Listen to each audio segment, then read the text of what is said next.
शनिवार की व्रत कथा।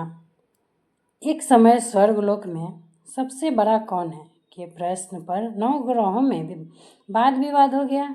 विवाद इतना बढ़ गया कि परस्पर भयंकर युद्ध की स्थिति बन गई। निर्णय के लिए सभी देवता देवराज इंद्र के पास पहुंचे और बोले, हे देवराज, आपको निर्णय करना होगा कि हम में से सबसे बड़ा कौन है। देवताओं का प्रश्न सुनकर देवराज इंद्र उलझन में पड़ गए। इंद्र बोले, मैं इस प्रश्न का उत्तर देने में असमर्थ हूँ। हम सभी पृथ्वी लोक में उज्जैनी नगरी में राजा विक्रमादित्य के पास चलते हैं। देवराज इंद्र सहित सभी ग्रह देवता उज्जैनी नगरी पहुँचे। महल में पहुंचकर जब देवताओं ने उनसे अपना प्रश्न पूछा तो राजा विक्रमादित्य भी कुछ देर के लिए परेशान हो उठे, क्योंकि सभी देवता अपनी अपनी शक्तियों के कारण महान थे। किसी को भी छोटा या बड़ा कह देने से उनके क्रोध के प्रकोप से भयानक हानि पहुंच सकती थी। अचानक राजा विक्रमादित्य को एक उपाय सूझा और उन्होंने विभिन्न धातुओं स्वर्ण, रजत, चांदी, कांसा, ताम्र, तांबा, सीसा, रांगा, जास्ता, अभ्रक व लोहे के 9 आसन बनवाए। धातुओं के गुणों के अनुसार सभी आसनों को एक दूसरे के पीछे रखवाकर उन्होंने देवताओं को अपने अपने सिंहासन पर बैठने को कहा। देवताओं के बैठने के बाद राजा विक्रमादित्य ने कहा, आपका निर्णय तो स्वयं हो गया। जो सबसे पहले सिंहासन पर विराजमान है वही सबसे बड़ा है। राजा विक्रमादित्य के निर्णय को सुनकर शनि देवता ने सबसे पीछे आसन पर बैठने के कारण अपने को छोटा जानकर क्रोधित होकर कहा, राजा विक्रमादित्य, तुमने मुझे सबसे पीछे बैठाकर मेरा अपमान किया है। तुम मेरी शक्तियों से परिचित नहीं हो। मैं तुम्हारा सर्वनाश कर दूंगा।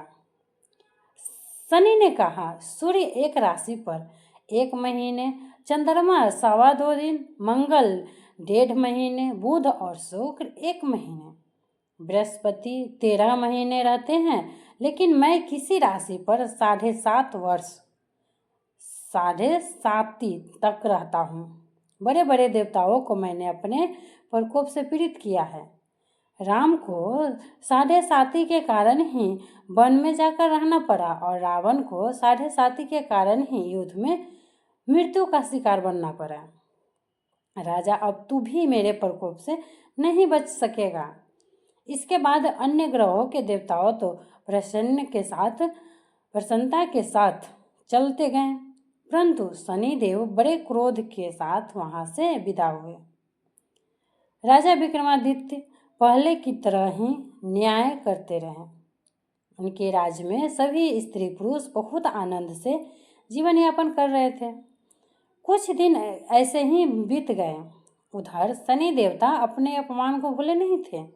विक्रमादित्य से बदला लेने के लिए एक दिन शनिदेव ने घोड़े के व्यापारी का रूप धारण किया और बहुत से घोड़े के साथ उज्जैनी नगर पहुंचे। राजा विक्रमादित्य ने राज्य में किसी घोड़े के व्यापारी के आने का समाचार सुना तो अपने अश्वपाल को कुछ घोड़े खरीदने के लिए भेजा। घोड़े बहुत कीमती थे। अश्वपाल ने जब वापस लौटकर इन संबंधों में बताया तो राजा विक्रमादित्य ने स्वयं आकर एक सुंदर व शक्तिशाली घोड़े को पसंद किया। घोड़े की चाल देखने के लिए राजा उस घोड़े पर सवार हुए तो वह घोड़ा बिजली की गति से दौड़ पड़ा। तेजी से दौड़ता घोड़ा राजा को दूर एक जंगल में ले गया और फिर राजा को वहां गिराकर जंगल में कहीं गायब हो गया। राजा अपने नगर को लौटने के लिए जंगल में भटकने लगा, लेकिन उन्हें लौटने का कोई रास्ता नहीं मिला। राजा को भूख प्यास लग गई। बहुत घूमने पर उसे एक चरवाहा मिला। राजा ने उससे पानी मांगा। पानी पीकर राजा ने उस चरवाहे को अपनी अंगूठी दे दी। फिर उससे रास्ता पूछकर वह जंगल से निकलकर पास के नगर में पहुंचा। राजा ने एक सेठ की दुकान पर बैठकर कुछ देर आराम किया। उस सेठ ने राजा से बातचीत की तो राजा ने उसे बताया कि मैं उज्जैनी नगरी से आया हूँ। राजा के कुछ देर दुकान पर बैठने से सेठ की बहुत बिक्री हुई। सेठ ने राजा को बहुत भाग्यवान समझा और खुश होकर उसे अपने घर भोजन के लिए ले गया। सेठ के घर में सोने का एक हार खूंटी पर लटका हुआ था। राजा को उस कमरे में छोड़कर सेठ कुछ देर के लिए बाहर गया। तभी एक आश्चर्यजनक घटना घटी। राजा के देखते देखते सोने के उस हार को खूंटी निगल गई। सेठ ने कमरे में लौटकर हार को गायब देखा तो चोरी का संदेह राजा पर ही किया, क्योंकि उस कमरे में राजा ही अकेले बैठा था। सेठ ने अपने नौकरों से कहा कि इस परदेसी को रस्सियों से बांधकर नगर के राजा के पास ले चलो। राजा ने विक्रमादित्य से हार के बारे में पूछा तो उसने बताया कि उसके देखते ही देखते खूंटी ने हार को निगल लिया था। इस पर राजा ने क्रोधित होकर चोरी करने के अपराध में विक्रमादित्य के हाथ पांव काटने का आदेश दिया। राजा विक्रमादित्य के हाथ पांव काटकर उससे नगर की सड़क पर छोड़ दिया गया। कुछ दिन बाद एक तेली उसे उठाकर अपने घर ले गया और उसे अपने कोल्हू पर बैठा दिया। राजा आवाज़ देकर बैलों को हौंकता रहता। इस तरह तेली का बैल चलता रहा और राजा को भोजन मिलता रहा। शनि के प्रकोप की 7.5 पूरी होने पर वर्षा ऋतु प्रारंभ हुई। राजा विक्रमादित्य एक रात मेघ मल्हार गा रहा था कि तभी नगर के राजा की लड़की राजकुमारी मोहिनी रथ पर सवार उस तेली के घर के पास से गुजरी।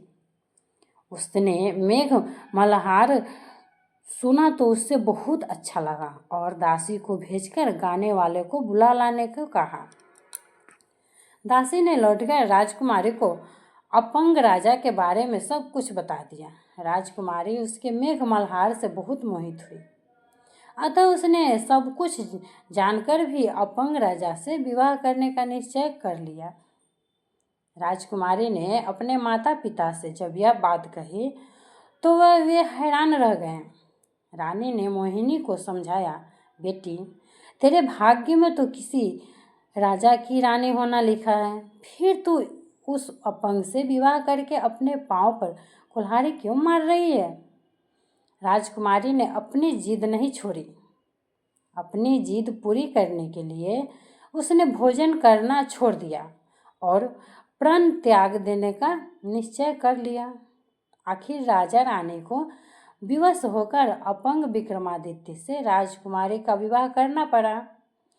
विवाह के बाद राजा विक्रमादित्य और राजकुमारी तेली के घर में रहने लगे। उसी रात स्वप्न में शनिदेव ने राजा से कहा, राजा, तुमने मेरा प्रकोप देख लिया। मैंने तुम्हें अपने अपमान का दंड दिया है। राजा ने शनिदेव से क्षमा करने को कहा और प्रार्थना की, हे शनिदेव, आपने जितना दुख मुझे दिया है अन्य किसी को न देना। शनिदेव ने कुछ सोचकर कहा, राजा, मैं तुम्हारी प्रार्थना स्वीकार करता हूँ। जो कोई स्त्री पुरुष मेरी पूजा करेगा, शनिवार को व्रत करके मेरी व्रत कथा सुनेगा, उस पर मेरी अनुकंपा बनी रहेगी। प्रातःकाल राजा विक्रमादित्य की नींद खुली तो अपने हाथ पांव देखकर राजा को बहुत खुशी हुई। उसने अपने मन ही मन शनिदेव को प्रणाम किया। राजकुमारी भी राजा के साथ हाथ पांव सही सलामत देखकर आश्चर्य में डूब गई। तब राजा विक्रमादित्य ने अपना परिचय देते हुए शनिदेव के प्रकोप की सारी कहानी सुनाई। सेठ को जब इस बात का पता चला तो दौड़ता हुआ तेली के घर पहुंचा और राजा के चरणों में गिरकर क्षमा मांगने लगा। राजा ने उसे क्षमा कर दिया, क्योंकि यह सब तो शनिदेव के प्रकोप के कारण हुआ था।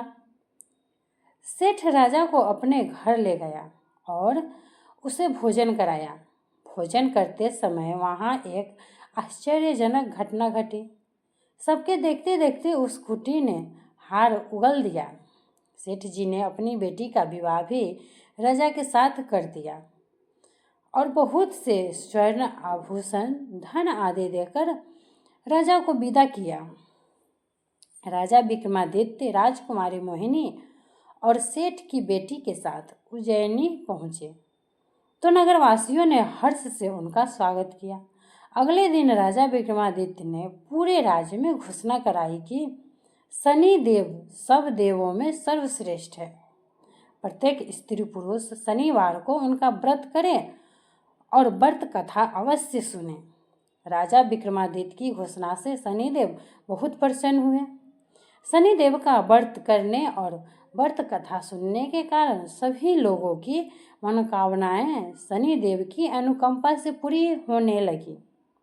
सभी लोग आनंद पूर्वक रहने लगे। कहानी अच्छी लगी हो तो चैनल को लाइक एंड सब्सक्राइब जरूर कीजिएगा।